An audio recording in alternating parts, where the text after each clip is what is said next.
I just love that we've been running this whole time while Keida's been frantically trying to figure out how to light my face because I refuse to not wear a hat to work. Refuse. This is my uniform. I don't know. Every job I've ever had in the last, I don't know, decade, I've always worn hats. Well, it's your prerogative. I know it just takes, well, you have to spend an hour. It's twofold. Extra hour of prep. I don't want to do my hair. Yeah, I don't want to do my hair every single day. I live with a woman. I know. And I know what it's like. And two, my forehead does not support a good ponytail. Look, you should know these things about yourself. You should. Tracy, great forehead. She can rock a pony all day. I can't do it. No. And I look like Mickey Mouse without the ears. Do you know what I mean? Let's not try to imagine that. It's horrific. That's nightmare fuel. It's awful. But I woke up like this, so that's the perks of being a man. You know, when I did my AMA on Instagram, somebody did ask, "What's up with Eddie's hair lately?" What does that mean? I don't know. Is that good or bad? It's like, what's up? Hey, it looks good. What's up? Or, oh my God, what's he doing? I was like, I don't know what this means. Now I want a hat. What does that mean? Look, the main reason I wear the hat is because I'm under lights. All the jobs that I've had, especially in the last 8 years, have all been under really extreme lights. Yeah. You know? Yeah. And I don't enjoy them, but I understand their purpose and they make me look prettier. So it's a balance, you know? I still want to know what's going on with my hair. I'm sorry. I didn't mean to. You can't throw that fucking self-conscious grenade at somebody and then just leave it. Like, comment section. If you were the person that left me that in the AMA, what are you talking about? Yeah. Eddie's got good hair. Like, here, think of this all day. Boom. Eddie's got good hair. I think I do. You do let it go into like full Jedi, you know, old Mark Hamill mode every once in a while. I have weird hair because it grows straight out. And I have a weird cowlick right at the back of my hair. Yeah. So I have to get an expensive haircut when I get a haircut or it looks weird. Well, bitch about your expensive haircut, but you're lucky you haven't had to buy expensive hair plugs. No, I've fought the battle. I'm on like 7 different things to fight hair loss. Really? Yeah. Like I got I'm taking like a Propecia pill. I got some sort of weird tonic I put in my hair. Some thickening shampoo.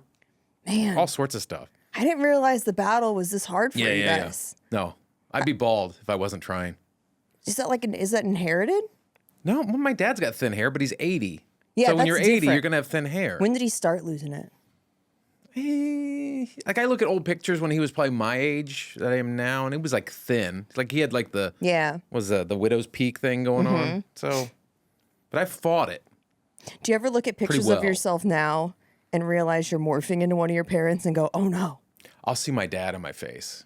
Really? Yeah. Like if I'm sitting just like sometimes when I'm cutting clips for this show, it's like that, and it's paused, and like it's just me like that. I'm like, oh, it's my dad's face. It's like that scene in Hook where they're like, "Oh, there you are, Peter." Yeah. So you pull it all back. There you. That's what it's like. I'll be doing clips for this show, and I'll just be paused on my face. I'm like, oh my God, it's my dad, and I have to like fast forward. I fluctuate between which parent I see in my face. You know, most of the time it's my mom, and I go, oh no. Look, my mom is a beautiful woman, right? But I don't want to look like my mom. No. You know? My parents aren't unattractive people. It's just you don't want to look like your parents. Yeah. You want to be like your own thing. Right. Yeah. You want to be your own. Right. But eventually you're like, oh no, we just all become the same person. You literally, like, I never believed that when I was growing up. Like, oh, you turn into your parents or your spouse turns into their parents. You don't believe that. Dude, I'm starting to think. But you do. I'm starting to think people have blindness to brunettes because I don't know if you saw it.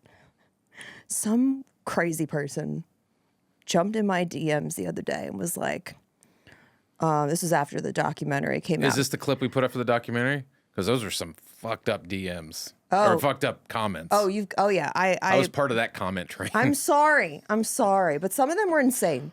Like, oh yeah, you realize how small some of the dicks are on some of the men out there. There's peak mental illness happening in those comments. So if you were one of the people that left a positive comment, thank you. There were a lot of supportive comments. For sure. Which was nice. It helped drown out the idiots, truly. And now, honestly, the ratio is kind of like 30 or 40 to 1 positive. And I'm grateful because 2010, it was the complete opposite. Yeah. So you can imagine how that affected my mental health. But this guy got in my DMs the other day and goes, "You said you never met Brett Favre, but then the next scene he goes, you're getting off a plane and into a car with him." And I go, "You idiot! That's his wife."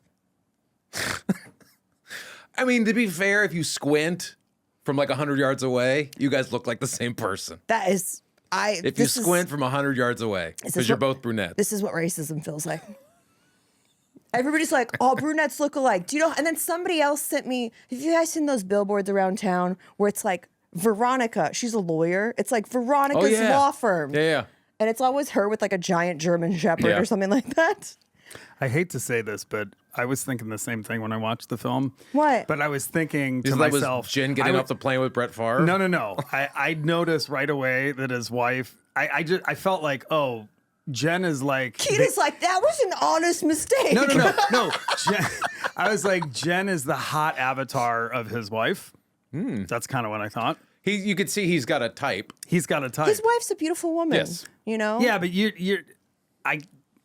it was a level He's got up a type. with you. You were a level up quite a few notches. We can agree to disagree on that, but I appreciate the compliment. But truly, it's just like, yeah, buddy, I said that. I said that I looked a lot like his wife. I literally say it in the documentary that you are criticizing me for. And I'm like, are we so tuned out to like long form, like, by the way, you guys totally took me off my whole plot, which was like, I get accused of being the lady Veronica lawyer all the time. Like people send me these pictures of Veronica lawyer and they're like, "Is this you?" And I'm like, it says her name right on the billboard. And they go, no, that's not what Veronica looks like. They use different Veronicas. And I was like, and no one notices? We just swap out. The real Veronica died in 1998. This is a clone of Veronica. They just swap out brunette women in this town and no one notices. I just feel it's kind of like in soap operas where like if a character like suddenly like gets another job, the actor gets another job, they're like, and today the character of so-and-so will be played by so-and-so.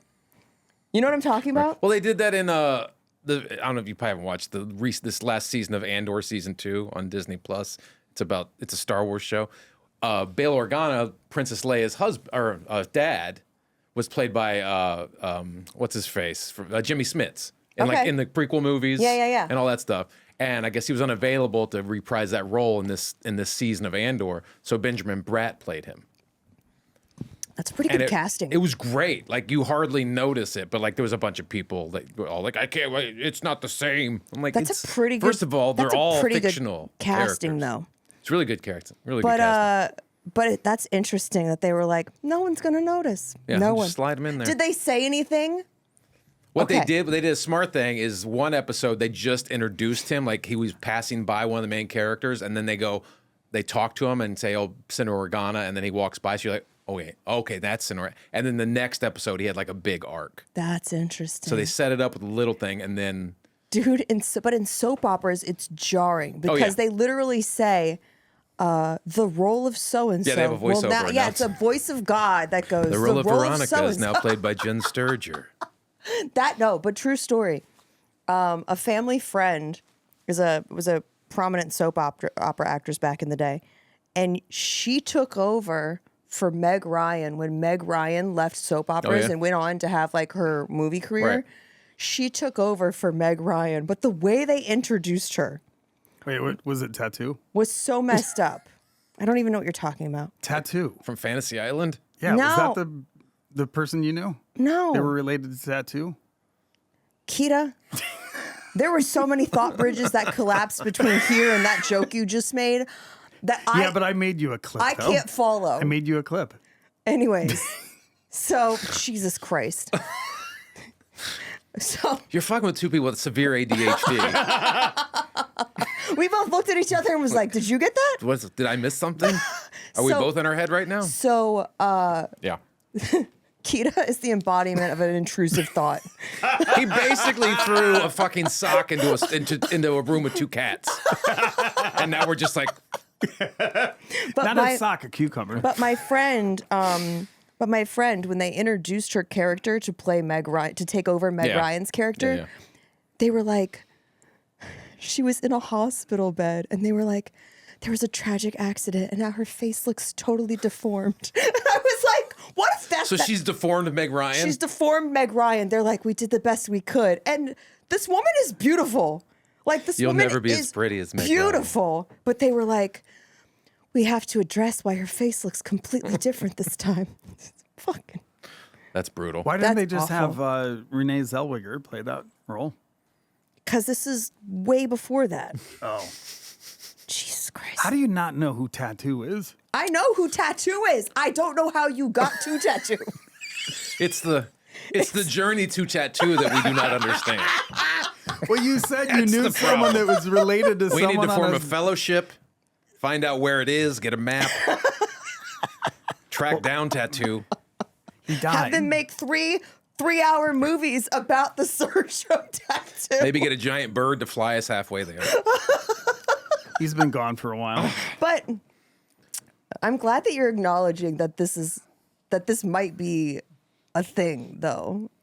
The whole what's a ADHD. thing? So we've been talking about it a lot, and like I asked Eddie one day, I was like, "Is your brain noisy?" You know, and he was like, "Yeah, my brain is noisy." It is. I just thought I was bad hearing. And I was like, "What is it?" I go, "What does it sound like?" You know, because like, do you realize that do you have an internal monologue? All the time. Constantly. Do you have an internal monologue? I notice his internal monologue. Yeah, you can read mine His on my internal face. monologue is always like, I don't know what's happening right now, and I don't want to be here. That's life. Wow, That's thanks, life guys. in general. Thanks, appreciate it. Do you want me to read your internal No, but do you monologue? have an internal monologue? I mean, I've got like a chorus.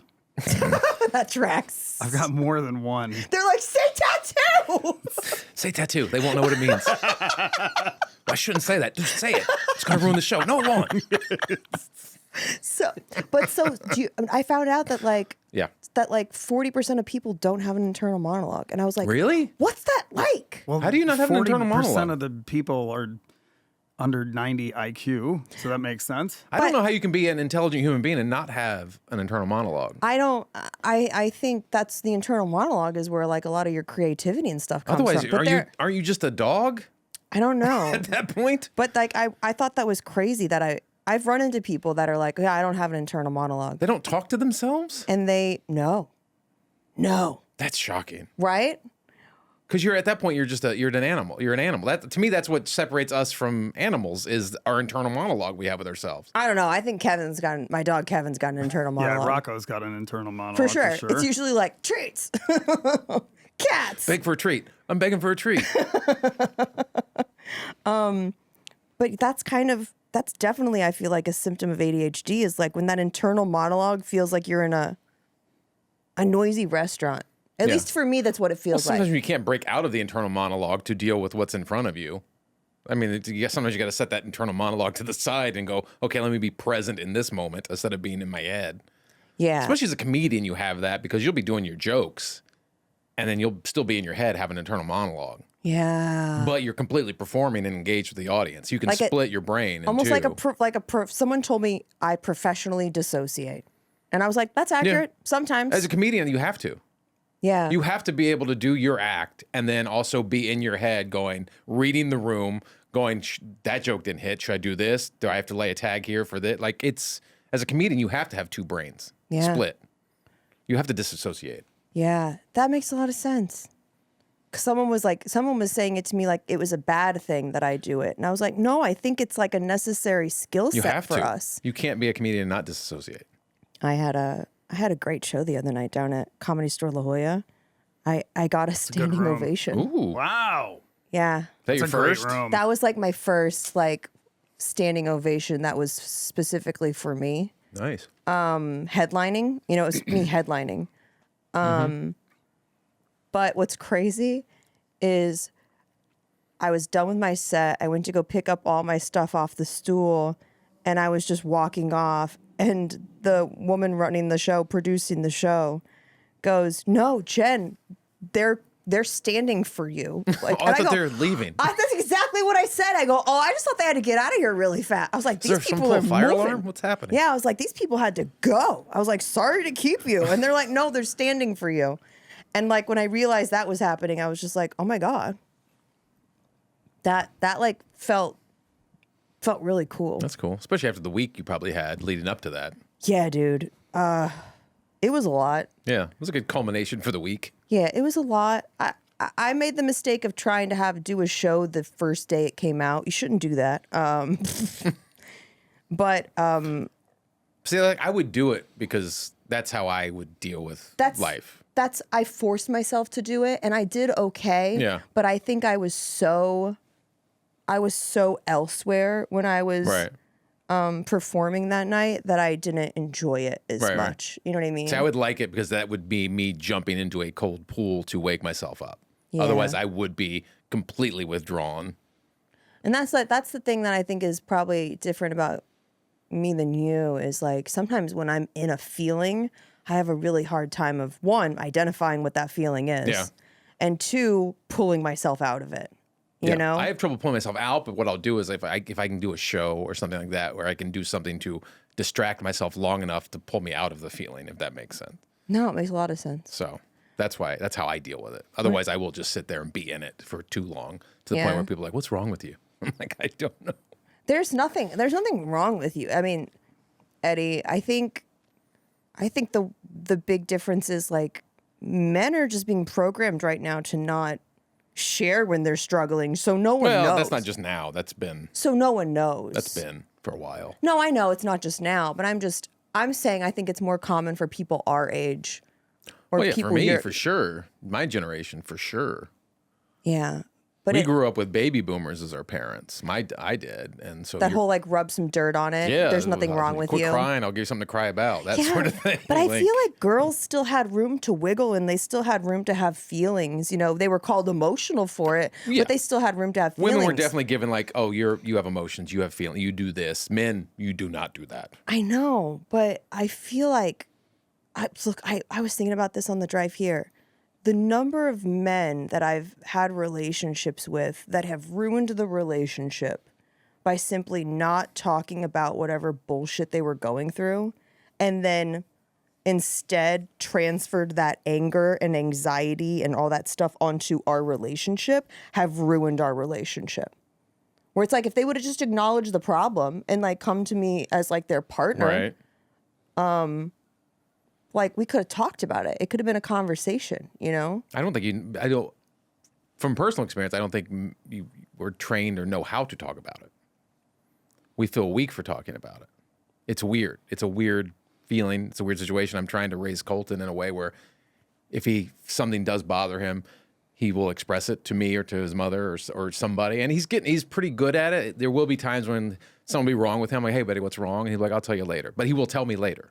Okay. He will tell me. He just wants to time to process it first yeah. and then tell me. Whereas like if you tell me, you go, hey, what's wrong? I'm like, nothing. I'm fine. It's all good here. Tear. Everything's fine. Tear. Mm-hmm. Everything's fine. I'm just gonna go stab this pillow. So it's a different. And I think that generation, his generation, is going to be a little better at that. I hope than mine or even yours. But it makes me feel bad when I think about like some of the breakups that I've gone through because I think the men that I was with were genuinely struggling and they did not know what they were struggling about or like how to voice it to me. Well, yeah, because even when you're growing up as a female, and this is a completely outside perspective on what female relationships are like with other females, you guys will huddle up and talk and have conversations and express your feelings to one another most of the time, from what I can observe. Whereas men, when they get together, we do not talk about feelings. What do you guys everything, talk about? We do everything to distract ourselves from feelings, whether it's video games or sports or trying to find girls, like movies, anything to distract us from talking about what's bothering us. I think a lot of the men that I was with turned to addiction. That whatever it is to push the feelings away and feel something else is what men do. Women, I think, do talk about it. Yeah.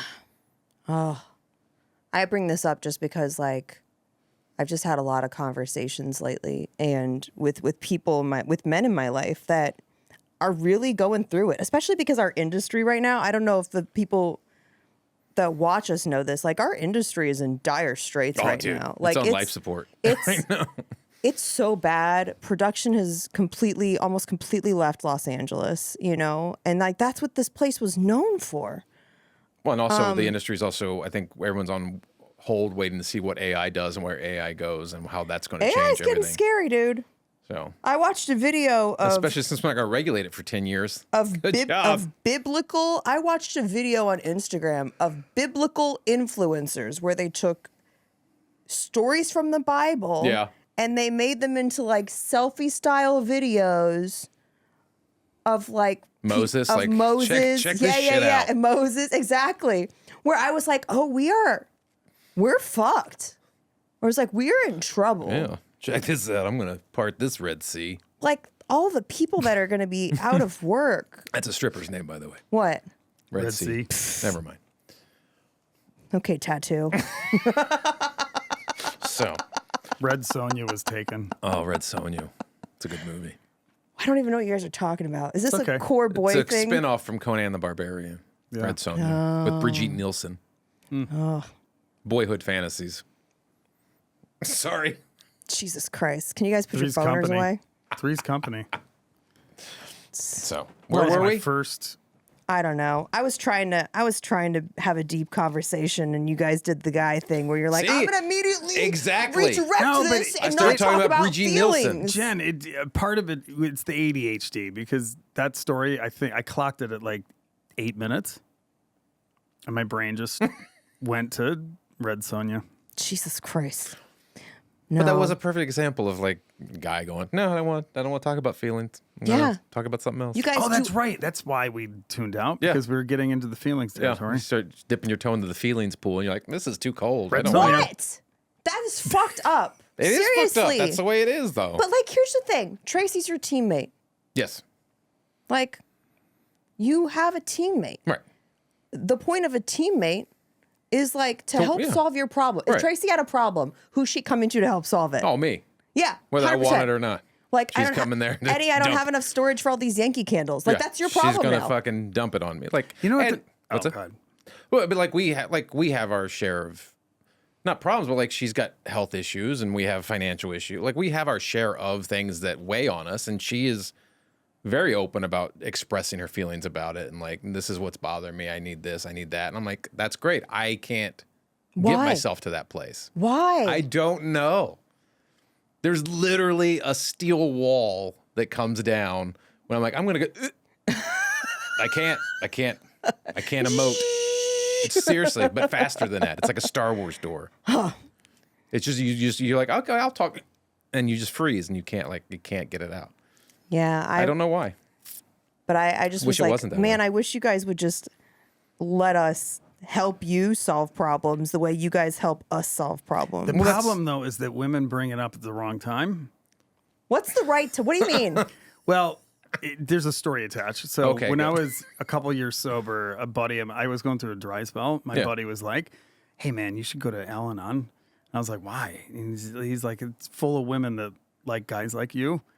And he was right. I went to Al-Anon, and in Hollywood, You went it's to Al-Anon nothing. to pick up women? Yeah, it's nothing. No, I'm saying, Oh listen, my the God. story ends. Wow. It'll make sense. Okay. So I crawl into this Al-Anon meeting in Hollywood, and of course it's all hot actress women and a couple gay guys. So I sit next to the hottest girl in the room, and by the end of the meeting, she gave me her number, and we started dating like almost immediately. But here's the problem. The problem is we were both program minded, and we couldn't do anything without having a 4-hour discussion about feelings and mental stuff. And I remember just sitting there like trying to have sex, and we just couldn't stop talking. I mean, it was like this never end. It's like, can't we talk about this shit after sex? It was like, there's nothing I don't want to have sex after I've spent 3 hours talking about feelings and program. But you were that way too. You had to talk Oh too. yeah. No. I'm very. I mean, I was kidding just a minute ago. I'm all about feelings and Yeah. talking and therapy and all that stuff. Not while I'm naked. No, that is not the time to do it for sure. No. But some nights you're not gonna hook up because that connection's more important to like help the other person I than totally hooking agree, up. but it was every fucking time. And it broke us up, actually. I was just like, You were like, I go to meetings for this. I can't have a mean, meeting after my meeting. yeah, it was there was never there can be a point where it's like it's never not a therapy session. Yeah. Do you know what I mean? I just get sad when I can clearly see what the issue is and there's nothing you can say to the man about it without them getting defensive. Do you know what I mean? Where it's like, Totally. hey. Well, part of the problem too is that if you haven't gone, and this is my pro therapy, all this stuff, Yeah. it's not just what you're learning to talk about, it's the language of talking about it. Yes. You know, and if you don't have the framework for how to talk about these things, then a guy is fucked. Yeah, that's the You steel know what I mean? wall. A That's guy the is steel just- door I'm talking about. You just don't know. I don't know how to do this. but to It's like defend the first time you ride a bike. It's like, I don't know what I'm yeah, doing. I still can't ride a bike. Eddie, but to defend Jen's point, that it's not like anybody's born knowing how to do this. No, You I have to- agree. I agree. You have to go to therapy. You have to Yeah. take yourself into these modalities to get. It's not enough, and I really wish guys would learn about this. No, it's I not agree. enough to not just. Yeah, I I'm not saying women are more predisposed to do it. I'm just saying when they're I think they they're are, growing up, actually. they are just I think, is in there a those part groups. of, and this is just me asking you guys, is there a part of men that thinks if you show this vulnerable side to women that you don't think that they'll think you're a good enough provider or like protector, and so you're like, I gotta be this warrior? no, because Tracy knows I'm not a good enough provider, so that's not the issue at all. That's not the issue at all. I think with She's guys, well aware it's- I can't provide. I think with guys, it's just like a stupid old school like be a man and It's just suck it watching up. what our dads did and what their dads watch their dads do. It's just the way it was just dumb. And Does your dad seem happy? he is the most, out of everyone in our family, he's the happiest because he's the most simple. He's like literally like I'm not dumb. He's an intelligent man, but he just knows what's important to him. And if he fulfills those needs, he's happy. Gotcha. He's very basic, if that makes sense. He's an Gotcha. intelligent man with that loves and is very caring, but he knows what makes him happy and he satisfies those needs. Yeah. But I don't know. I do think that there are men out there though that do feel that way. That if they like show that they're vulnerable, like they won't be seen as like a good partner, Yeah. or Oh, like for they'll be sure. Without a seen as doubt. weak. You know what I mean? Yeah, without a you guys doubt. have done the work on yourselves, so like present company excluded. You know, but I don't know. Like if you're a guy out there and you're dating someone and you don't feel comfortable enough, or you're married to someone and you don't feel comfortable enough to talk about your feelings with them, like because you think she's gonna reject you. If she rejects you, like that's not your woman. You know what I mean? Like that's not your Yeah, person. that's not going to work in the long run anyway. If like anytime you try to bring up feelings, they're like, ew, gross, no, put that. Yeah, like the put that away. the woman is like, put that away. That's her crap seeping up on you. You know what I mean? Yeah. So I will say, I want to add this. The reason I was so open to getting into this stuff, self-reflective therapy and all that stuff, is my mom was really proactive about that growing up. And both my mom and dad did not come from families they came from very close to Europe immigrant families that were very closed off. Yeah. You know, and for whatever the reason, my mom and dad, well, they were hippies, and my mom had a lot of mental stuff growing up when I was a kid, and she went to therapy. And growing up where that was a normalized thing in our Yeah. household was really helpful for me, because I don't know if I would have ever. Well, it removes the stigma from it. for sure. Yeah, it just normalizes it. And I think even if the dad isn't the one that's proactive about that, if one of the two parents is, I think that's really helpful. Yeah. Yeah. I'm in the household with two people that are like, therapy. Yeah, that's tough. That's real. Like my mom still is like, what do you go to therapy for? And I'm like, the other side of this call. Well, it's like, Do you want to? I'm walking in right now. Can I introduce them to the star of the show? You You're know, like, we're talking right now, right? Exactly. well, like, yeah. It's weird though, but like I grew up with like when I first started trying to get mental help for myself when I moved out here, and I was like, you know, I want to try to not feel this way anymore. So I didn't go to therapy, but I went to a doctor and got on antidepressants. It was clinically diagnosed with depression or whatever. I told my mom, I was hesitant to tell my mom, and I eventually told her, like, I'm taking antidepressants now. And her reaction, and she's a great mom. I love her. She loves me. Gave me a wonderful childhood. But her first reaction was like, what'd I do? What I do? Yeah, what did I do? Oh, but see, I love that she took accountability She for it. did, My mom but- goes, what's wrong with you? But it wasn't her fault. I know, it's not. It was like, it's brain chemicals. There's things in my Yeah. brain that I can't control. It's not you. Don't put it on you, because now that makes me feel guilty for making you feel bad. It's very codependent. That's kind of weird. Why did she make it about her though? I don't know. My thought. But That's that's the stuff. That's interesting. the stuff where you're just like, she- no, it's not Is about she kind of you. like prideful? Is she like got that kind of old school? Very old school. Very just. I want to take. I have to leave take it care to of Beaver. everybody. What did we do wrong that my son needs help? Right. Well, Nothing. no. It's like I take care of everybody, and if something happens to someone, it's my fault because I wasn't taking care of you. And that's like, okay, well, that's not helping me. Jen, Like, I see this that- has been a very Jen, helpful conversation. I see you're having feelings right now. Do you want to talk about them? I'm not having any feelings You right just now. gird. We're like, "Grr." No, I was That's just a like, feeling, right? No, I was just, I understood what Eddie was saying. Jen, and I this- was like, Jen, this is a safe place. Jesus Christ, Keida. I know. I've created the safe space, Keida. You did not create this safe space. This No, is I know. my I did, because my studio. safe space would not look like the fucking Island Newbar. We're in the jungle. Safe. There's no predators Hey, look. here. I love that This we're like is the safe Love space Boats. and there's police sirens going off. We're sitting in the middle of a fake jungle. Smells like pee outside.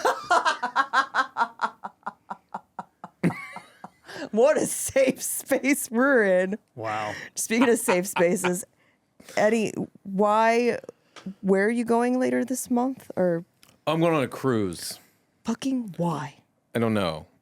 My in-laws, who have been trying to take us on this cruise for years, and I've been like resistant to it because I don't want to go on. Did they do this as a gift? Yeah, it's a big gift. We're not No. doing like, it's not like a summer like Caribbean cruise. It's up the strait in Alaska there between the glaciers. So it should be beautiful Should be.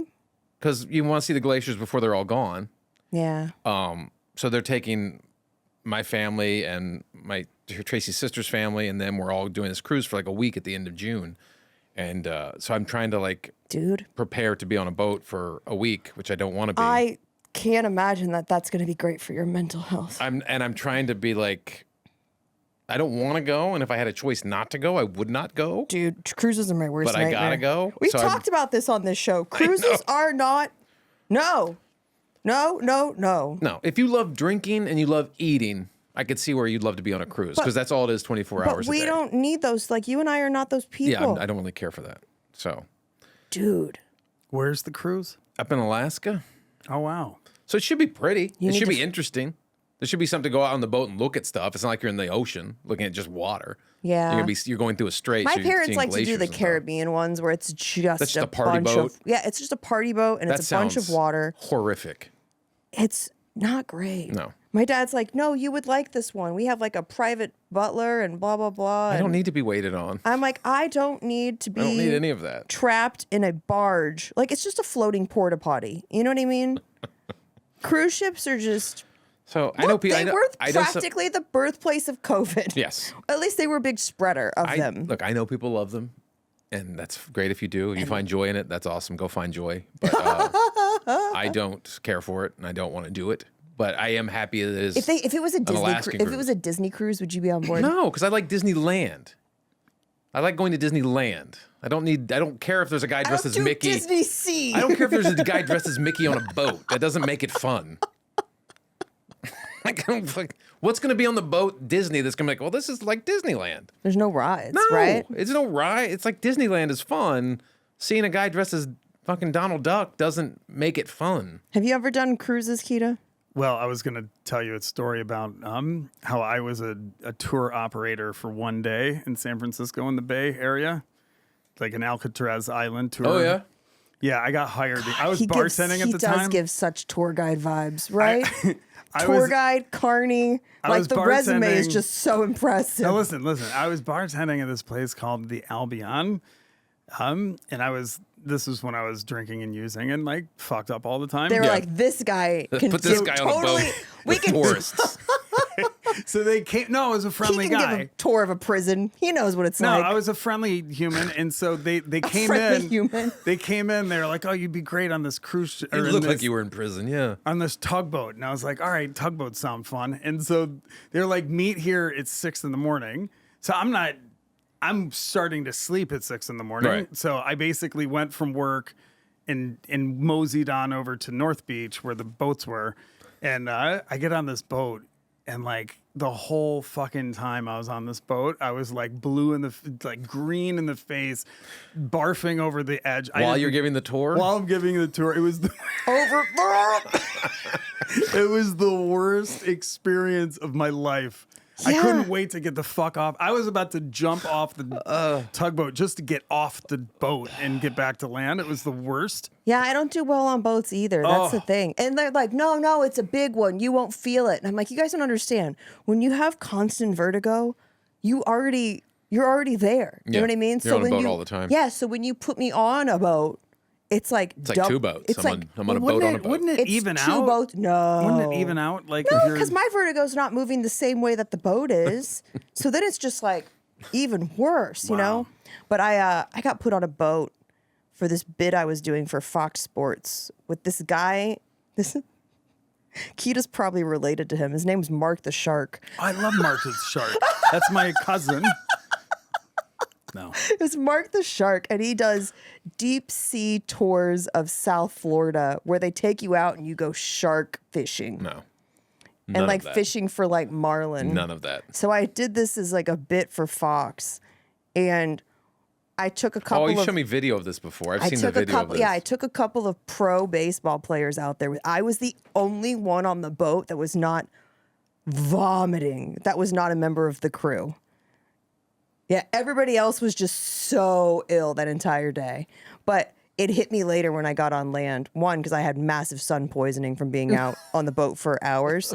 And then I felt off. Yeah. And like I ended up in the hospital the next day because I was just so ill. And I was like, and I had handled some fish, and I was like, oh no, did I get fish AIDS? Fish AIDS. I didn't know because I had never touched wildlife before. Like I had never touched fish before. And like fish have always You've never been like eaten a fish before this? no, not a eaten wild fish. fish? I've never held a moving Out of the water. out of the water fish and then like put it Are back. you from Florida? Yeah, Isn't that like half fish anyway? no. How did you manage to this grow is up in this is Florida why I'm without scared a of fish. By the way, I have a deep fear of fish because I actually took a All marine. fish? Yeah. Like guppies? No, those are fine, but I don't want to like if they touched me in the water, lose my mind. Like if a small fish brushed up against Well, that would me, freak anybody out. If you're in the ocean, something swings by your leg. Yeah, Like, I'd lose my mind. Yeah. But like, no, I've always been scared of fish. That's why another reason why I don't want to go on a cruise is I'm like, just the idea of being surrounded. Like, I've seen Titanic. Yeah. That door is not big enough for two people. No. I don't care what you say. You know? So you weren't gonna go on that like little Titan thing that went to the Titanic? no, Titan sub. no, the submersible. How fucking dumb are those? I mean, like it's hard to feel sorry for those people. I feel sorry for the one billionaires that took his kid, that made his kid go. Yeah, Yeah. The kid didn't I want feel to go. sorry The for kid that didn't kid. want to go. I mean, think of how horrendous that is. Like you're in there and instantly you just turn into liquid. Well, thanks, Keida, for we wanted to end the show on a funny, light note, and you're like, no, We still let's got 5 minutes. talk about the implosion of a. But yeah, no one felt sorry for those people. No, that was voluntary. Which, no, but it's still not great. They had done other missions, you know? Yeah, but But it just goes to show you, people think that if you have money, you don't have problems. And I think that you can have problems no matter how much money you always make. have problems. Yeah, you could always find something. Though that- most of my problems would be solved with money. Yeah? Oh yeah, I don't know, for dude. sure, Oh my I don't God, know. yeah, for sure. same. No, All Most those of my people that are problems. like, oh, money's gonna, what the fuck ever. It No, would- most I'd most if not all of my problems would be solved with money. God, if I had $1 million, that'd be it.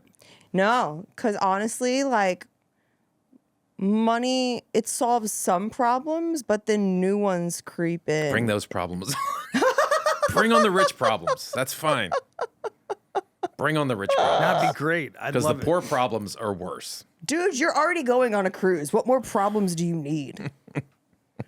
I think the big problem with the cruise is you can't get away from anybody.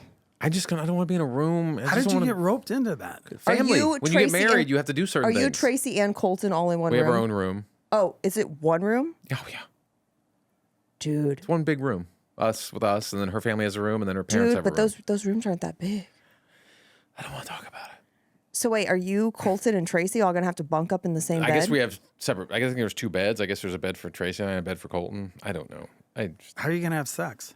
Well, he's seen it before. It's He was in there. it's natural. He was at one time part of it. Thanks. Sorry, Colton. Good Lord. There goes Colton's like, unsubscribe. I mean, pregnant sex is a thing. That's just horrible. One of my friends was talking the other night, and they're like, "Can you still have sex when you're pregnant, or yeah. can it hurt the baby?" No, I'm like, I don't. you think can that- actually induce labor by having sex. Oh, That's a lot. That doctors will tell you that if like you're far along, or you're late.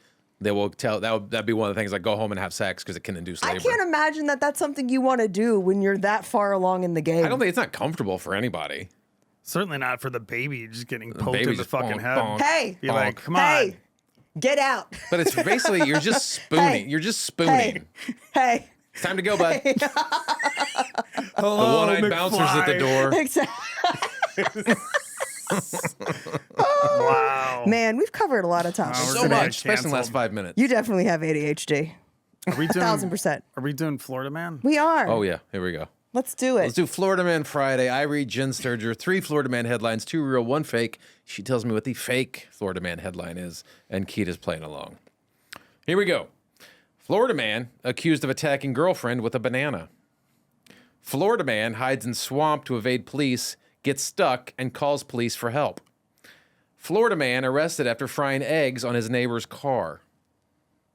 Oh. One of those is fake. 2 of them happened. I think the last one happened. Frying eggs in the car happened. Yeah. What's Okay. the other one again? Man Middle accused one? of attacking girlfriend with banana, and Florida man hides in swamp to evade police, calls 911 after getting stuck. That one happened.